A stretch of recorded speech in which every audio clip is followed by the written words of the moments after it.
Tous et à toutes, au sommaire de ce journal, la voirie urbaine de la capitale congolaise laisse à désirer. Plusieurs routes sont difficilement d'accès. Le mauvais état de route de la capitale congolaise est inquiétant. Nous allons nous rendre sous l'avenue Kabinda dans la commune de Lingwala.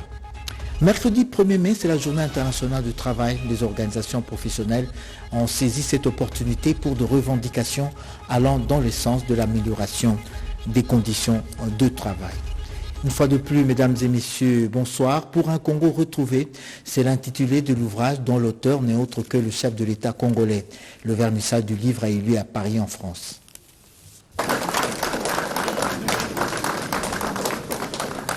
C'est ici, à l'amphithéâtre du Collège des Bernardins, situé en plein cœur du quartier latin parisien, que de nombreux intellectuels, acteurs politiques, hommes et femmes de culture se sont donné rendez-vous à l'occasion de la présentation de l'ouvrage Pour un Congo retrouvé.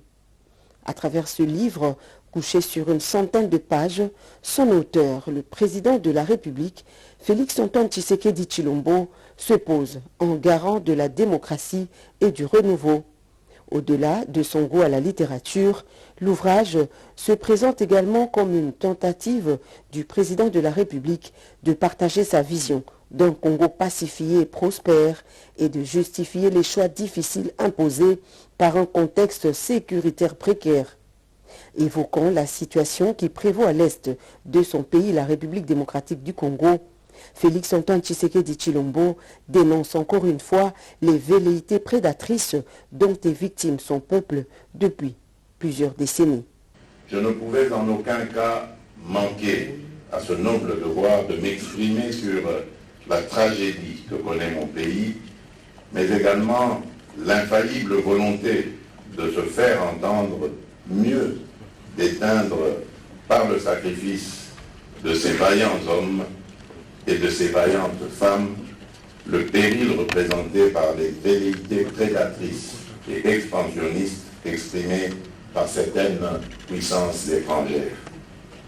Mon pays fait face, comme vous le savez, à une agression lâche et barbare fomentée par des puissances extérieures en violation du droit international, auquel vient s'ajouter l'activisme de forces négatives étrangères et nationales, particulièrement à l'est de notre République. Après plusieurs temps forts, marquant cette cérémonie de présentation, l'ouvrage est passé sur le fond baptismant avec comme marraine Yamina Benguigui, femme de culture et ancienne ministre de la francophonie et des Français de l'étranger. Dans l'assistance, il y avait également Jean-Luc Mélenchon, le chef de la gauche radicale française.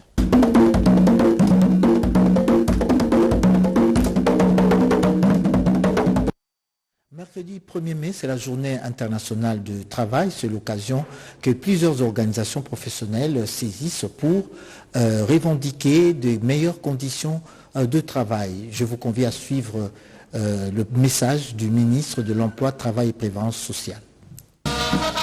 Cette commémoration, mercredi 1er mai 2024, au Palais du Peuple à Kinshasa, de la journée internationale du travail placée sous le thème national, paix et sécurité, gage pour la promotion de l'emploi, était une occasion propice pour les travailleurs congolais, non seulement d'exposer leurs principales revendications en vue de l'amélioration de leurs conditions de travail contenues dans le traditionnel cahier des charges remis au gouvernement par le biais de la ministre de l'Emploi, Travail et Prévoyance sociale, mais aussi et surtout de fustiger le comportement antipatrie de certains Congolais face à l'agression dont est victime la RDC dans sa partie Est. Et c'est tout en reconnaissant quelques efforts significatifs déjà fournis par le banc gouvernement.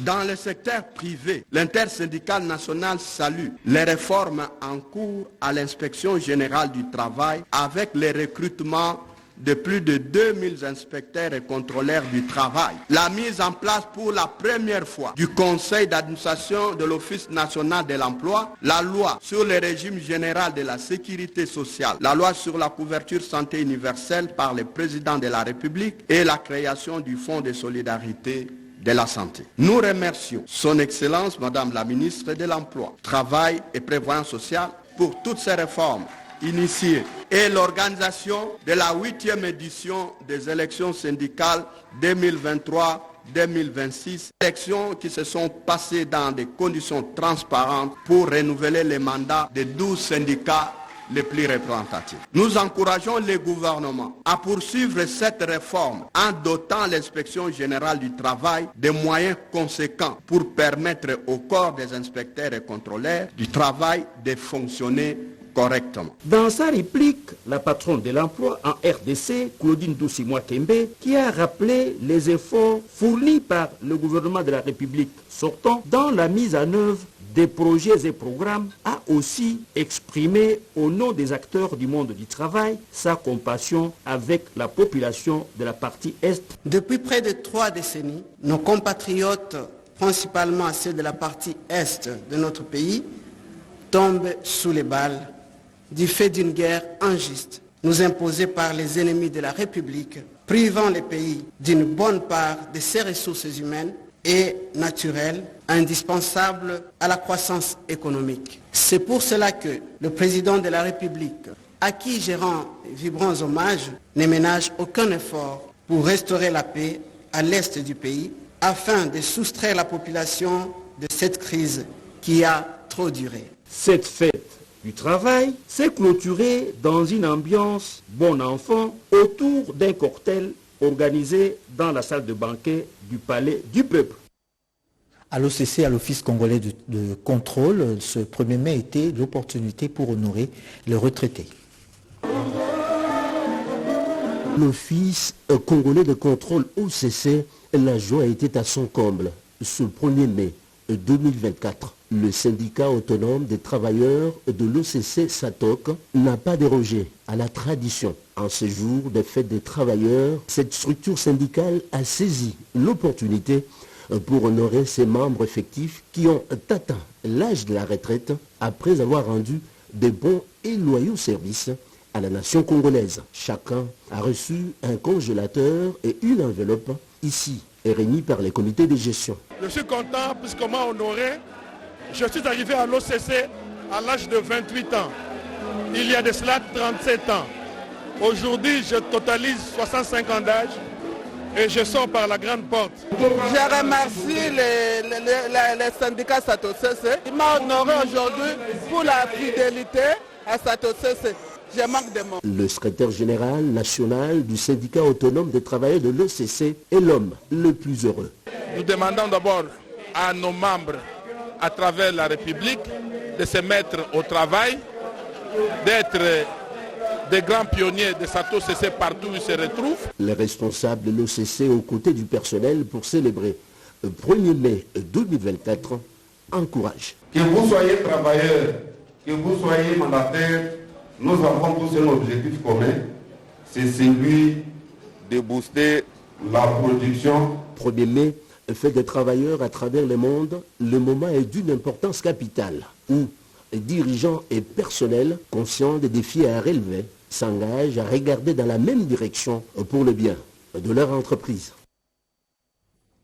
Les accidents sous les lieux de travail sont fréquents. Comment le prévenir? Eh bien, les experts du ministère de l'Emploi, Travail et Prévoyance sociale réfléchissent sur la question. La journée nationale de l'enseignement coïncide ce 30 avril 2024 avec la célébration de la journée africaine de la prévention des risques professionnels. De milliers de travailleurs meurent chaque année suite à des accidents de travail. Note les général de la CNCS. En effet, suivant le rapport de l'Organisation internationale du travail, publié il y a 5 mois passés, dont il porte de donner les détails, il ressort que 3 millions de travailleurs meurent chaque année d'accidents et de maladies liées au travail. Devant les partenaires sociaux du régime général de sécurité sociale, plusieurs défis et stratégies d'intervention ont été relevés avec comme objectif notamment réaliser l'investissement dans la capitale en République démocratique du Congo. C'est le secrétaire général à la prévention sociale Emmanuel Lukombe qui a clôturé cet atelier avec les assurances du gouvernement. Au nom du gouvernement, nous apprécions à sa juste valeur des efforts consentis par la Caisse nationale de sécurité sociale de la formation de son personnel en vue de mettre en œuvre les dispositions de la loi, si évoquées en matière de prévention et surtout la constitution en son sein d'un corps de contrôleurs en prévention pour accomplir les missions d'être dévolues dans le cadre de la réforme du régime général de la sécurité sociale. Un échange enrichissant entre participants a clôturé cette journée de réflexion sur les risques professionnels et défis stratégiques d'intervention. L'avenue Cabinda, qui va de la radio-télévision nationale congolaise jusqu'au quartier Bon Marché, dans la commune de Barumbo, est complètement dégradée. Au niveau de Pain-Victoire, par exemple, il est difficile d'y accéder tant la dégradation est accentuée et les dernières pluies diluviennes sont venues compliquer davantage la circulation sur ce tronçon. Nous sommes au croisement Cabinda et Huilerie devant l'usine de panification Grand Moulin dit Pain-Victoire. À cet endroit, la route est complètement dégradée. Les eaux des pluies ne sont pas de nature à favoriser la circulation toujours intense à ces niveaux, causant ainsi des embouteillages. Les automobilistes ainsi que les conducteurs de taxis-motos sont inquiets.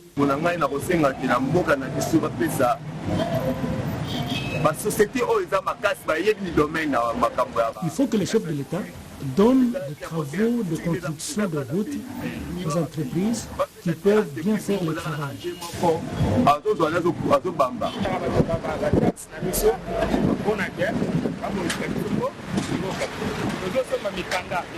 Nous, les conducteurs de taxis-motos, par exemple, nous payons de l'argent pour obtenir les documents de circulation, ce qui peut permettre aux autorités de faire les travaux de route correctement. Sinon, alors, à quoi sert de nous faire payer de l'argent?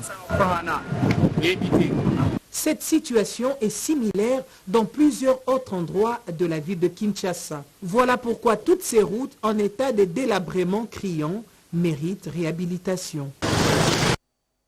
Et puis cette alerte de l'ambassade de la RDC au Canada, l'ambassadeur Jos Kabongo, attire l'attention de l'opinion qu'un faux site vient d'être créé et attribué à l'ambassade. Le site https://canadadiplomatie.cd. Méfiez-vous, mesdames et messieurs, ce site n'appartient pas à l'ambassade de la RDC au Canada.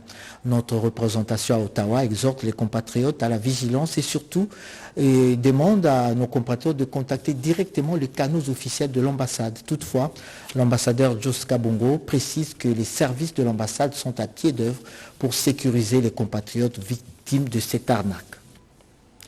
Un groupe de journalistes réunis au sein d'une structure baptisée Toile d'araignée vient d'enquêter sur la situation qui prévaut au sein des plantations des huileries du Congo. L'exploitation Les Verts au Congo connaît de sérieux problèmes d'intendance et de problèmes administratifs.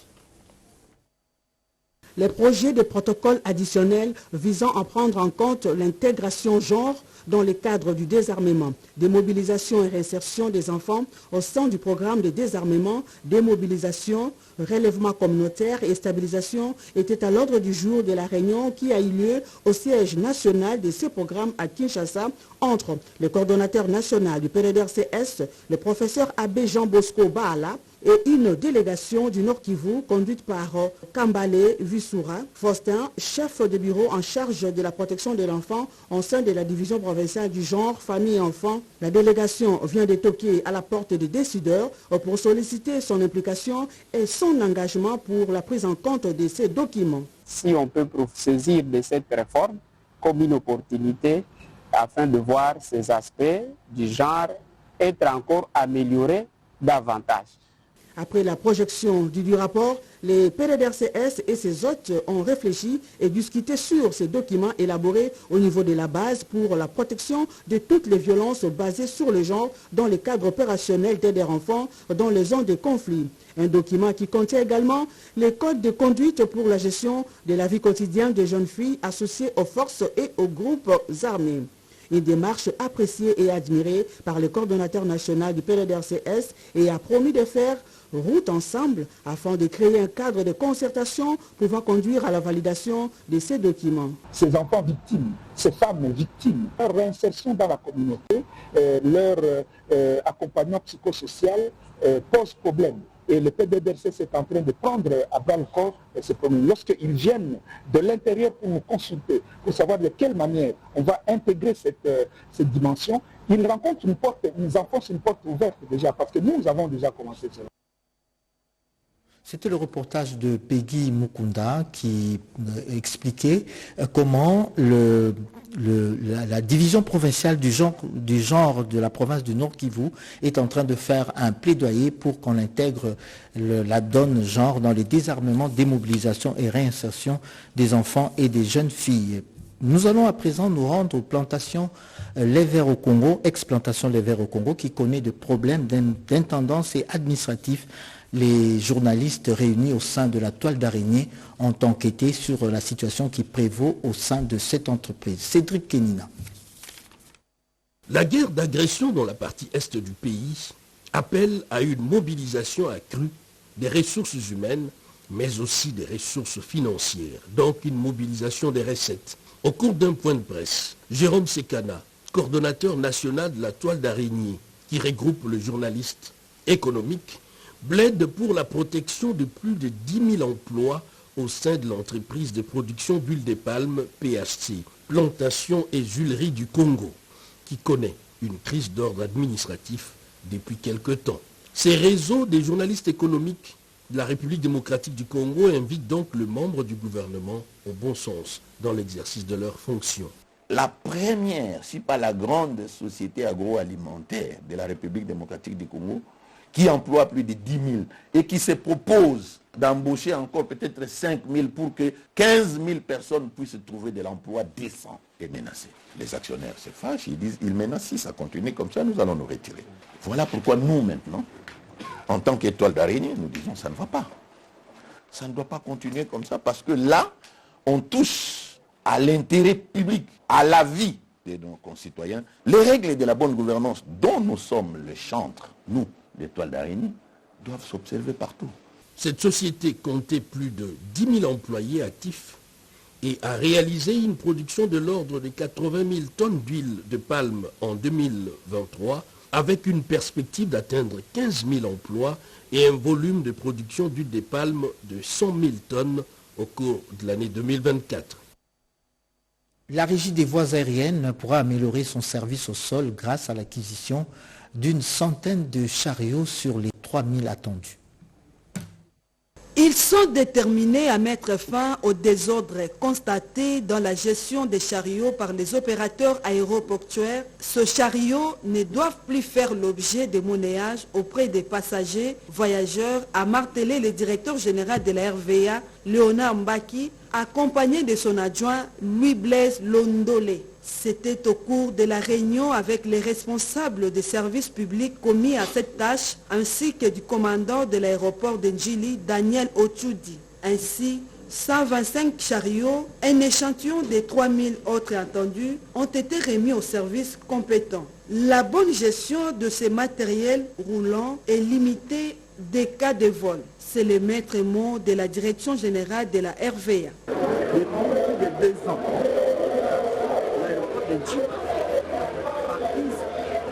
une carence remarquable de chariots. Cette carence dit du fait que les chariots que nous avons sont pratiquement défectés en service. Par conséquent, cela impacte sur nos passagers qui en payent les prix. Ils viennent, n'a pas de chariots. Ça, c'est le premier constat. Deuxième constat, les peu de chariots qui étaient là ne sont pas bien utilisés. On les fait payer, les chariots ne sont pas payables. Nous venons d'acheter ces lots de chariots que nous avons là-bas. Ces lots de chariots sont destinés uniquement les modulaires à l'international. Et les anciens chariots doivent être orientés au niveau national. On doit séparer ceux qui sont au niveau international, on peut parler du côté national. Une identité de vue s'est dégagée à l'issue de cette réunion pour le bon fonctionnement de l'aéroport de Kinshasa pour les grands bonheurs des voyageurs. De la RVA, rendons-nous à la Générale de Carrières et de Mines qui innove en réhabilitant les œuvres sociales de l'entreprise, parmi lesquelles l'hôpital et le dispensaire. La Générale de Carrières et de Mines, Gécamine SA, s'est déjà inscrite dans la dynamique de la rénovation de l'infrastructure professionnelle. Les cliniques du groupe Sud sont en effet reconstruites selon les exigences de la modernité.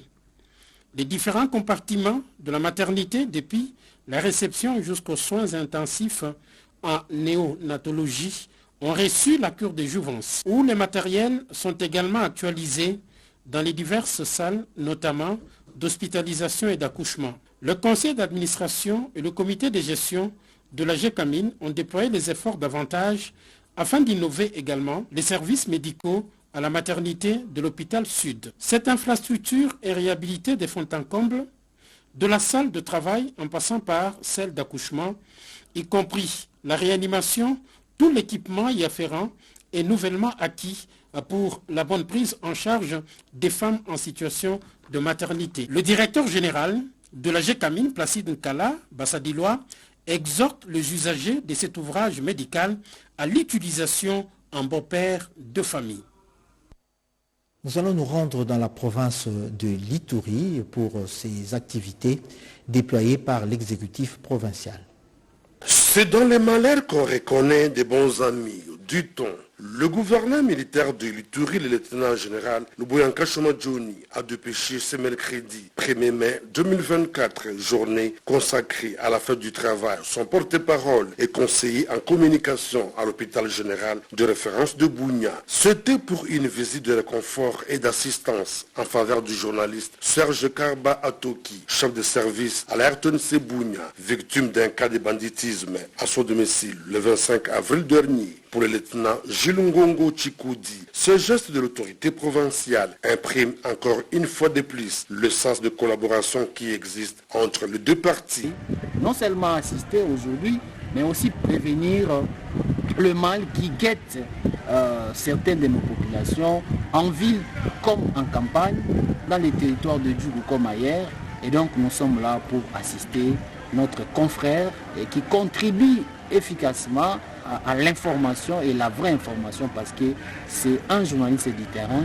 Et donc le gouvernement provincial, l'administration militaire, le lieutenant général Luboya m'a envoyé pour l'assister et lui dire qu'il n'est pas seul, il est avec nous. Le confrère bénéficiaire a eu des mots justes pour remercier le gouverneur militaire de l'Ituri. J'étais dans une condition difficile. Et grâce à son intervention, déjà depuis le début, j'ai été prise au soin par les médecins. Alors je dis merci à l'autorité.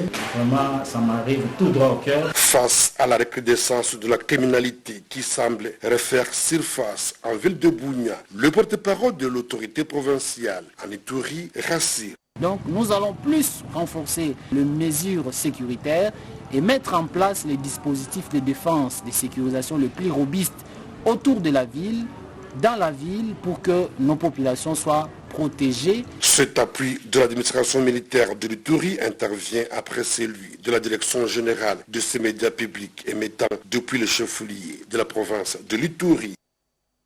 Aussitôt réélue, la gouverneure du Lualaba a tenu sa toute première conférence de presse. Elle se projette déjà dans l'avenir et a égrené quelques réalisations de son mandat passé.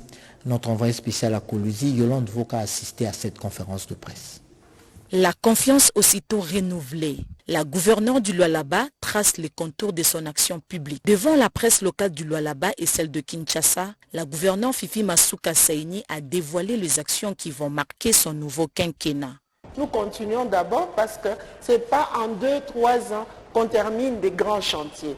Nous continuons avec le projet que nous avons et nous avons d'autres projets que nous allons dévoiler dans notre discours lors de l'investiture du nouveau gouvernement. La chef de l'exécutif provincial du Lualaba a répondu à toutes les questions de la presse, épinglant plusieurs volets, à savoir les infrastructures, l'agriculture ainsi que tous les problèmes sociaux de base de la province du Lualaba. La province du Lualaba a cultivé. La province du Lualaba n'a pas eu de problème de farine. La province du Lualaba a même aidé la province de Haut-Katanga avec la farine. Les routes de dessert agricole au Lualaba sont en train d'être travaillées. Je prends l'exemple, aujourd'hui nous passons, vous arrivez à Kassaji, vous avez une route qui vous mène de Kassaji jusqu'à Sandoa. C'est une route de dessert agricole. La route là te mène aussi de Sandoa vers Kapanga. Fifi Masuka Saini affûte déjà ses armes pour ses nouveaux quinquennats et compte placer la barre un peu plus haut pour asseoir la vision de développement du chef de l'État, Félix Antoine Tshisekedi, dans le Lualaba. Le nouveau gouverneur de la ville de Kinshasa continue à recevoir de félicitations de la part de ses concurrents. Un candidat malheureux, Hubert Mamba, a fait preuve de fair play en congratulant le gagnant de ces élections. Les réactions fusent de partout à travers toute la République après l'élection des gouverneurs et sénateurs. La dernière en date est celle de M. Hubert Mamba, candidat malheureux au poste de gouverneur de la ville-province Kinshasa. Pour Hubert Mamba, rien n'est perdu et les combats continuent pour servir le pays au profit du développement de la ville de Kinshasa. Nous avons une vision pour cette ville de Kinshasa. Nous avons déjà eu à servir le pays à d'autres niveaux. Nous allons continuer les combats et on va servir ces pays, mettre notre intelligence, notre expérience, notre expertise, n'est-ce pas, au profit du développement de notre ville de Kinshasa. Ce dernier félicite l'actuel gouverneur Daniel Bumba pour son élection à la tête de la ville-province de Kinshasa et exprime sa gratitude vis-à-vis des Kinoises et Kinoises. Aujourd'hui, nous avons un gouverneur élu, au nom de M. Daniel Bumba, que je tiens ici à féliciter pour son élection à la tête de cette ville-province de Kinshasa et à l'encourager de ne ménager aucun effort pour répondre, n'est-ce pas, aux passions des Kinoises et des Kinois. On a besoin de vous rappeler les difficultés auxquelles nous sommes tous confrontés au quotidien. Donc les défis à relever, il est énorme. Donc je lui souhaite beaucoup de courage, lui et son colistier, et que nous sommes là pour l'accompagner, pour les soutenir dans nos prières, avec nos idées, avec l'expérience, l'expertise que nous avons, parce que nous sommes tous des Kinois.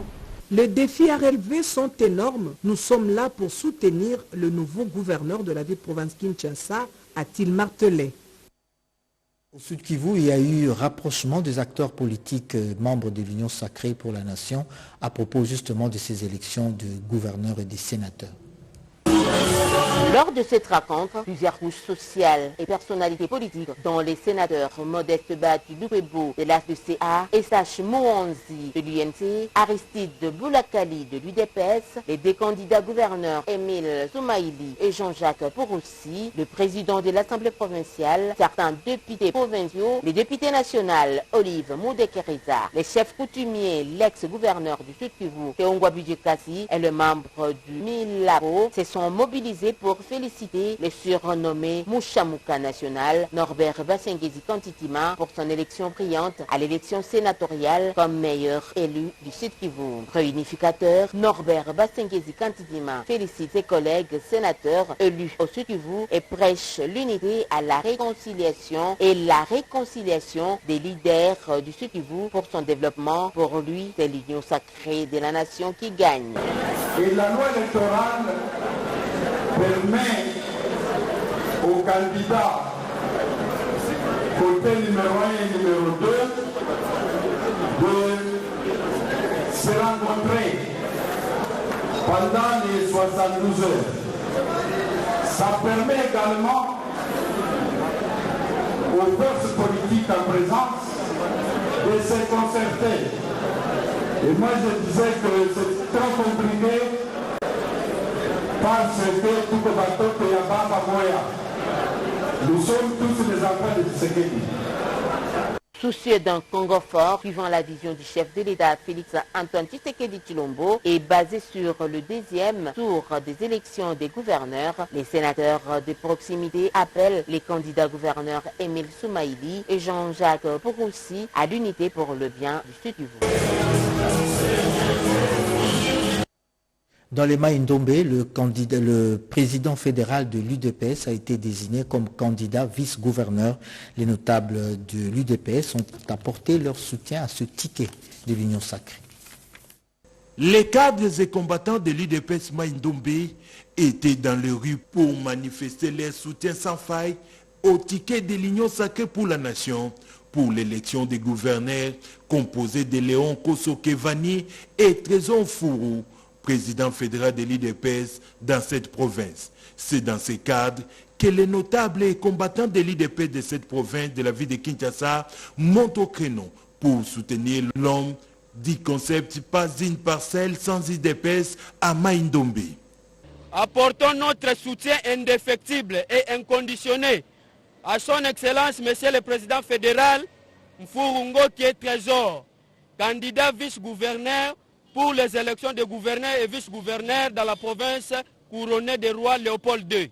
Homme de distinction et de qualité, toujours émis par les soucis d'un travail bien et grand, dévoué de l'intérêt général et de la province de Maïndombe en particulier. Nous espérons que la hauteur et la grandeur resteront ancrées pour l'unité et la cohésion du peuple, étant président fédéral, donc responsable et expert à une province fédérée. Appelons également tout le clivage politique à l'unité et au soutien sans relâche, tout en se rangeant derrière ces jeunes leaders auxquels repose la confiance du secrétaire général Augustin Kabouya Chilumba pour la province de Maïndombe. Le conseil d'administration de l'ARMP, l'autorité de régulation des marchés publics, exprime sa solidarité avec tous les travailleurs congolais vivant dans la partie est de la République démocratique du Congo. L'ARMP présente ses meilleurs vœux à tous les travailleurs du système de la commande publique et aux agents et cadres. Ces vœux viennent du PCA de l'ARMP, dont le président du conseil d'administration de l'autorité de régulation des marchés publics, M. Armand Chamala Kaninda. C'est la fin de ce journal. Merci infiniment de l'avoir suivi et bonne fête du travail.